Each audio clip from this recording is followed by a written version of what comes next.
So today I'm about to show you how to download a Neo-generated file in Flowith.io step by step. If you've generated a file using Neo and want to save it to your device, this will help you do it quickly. Let's get started. First, open Flowith.io and go to your project. Once inside, locate the Neo-generated output or file in your workflow. Click on the output node to open the generated result. Now, look for the download icon or options menu. Click it, then select Download File.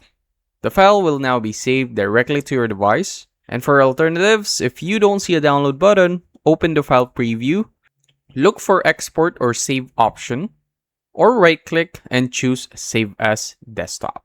For smoother downloads, make sure the file is fully generated. Check your browser download settings and rename the file before saving if needed. And that's it.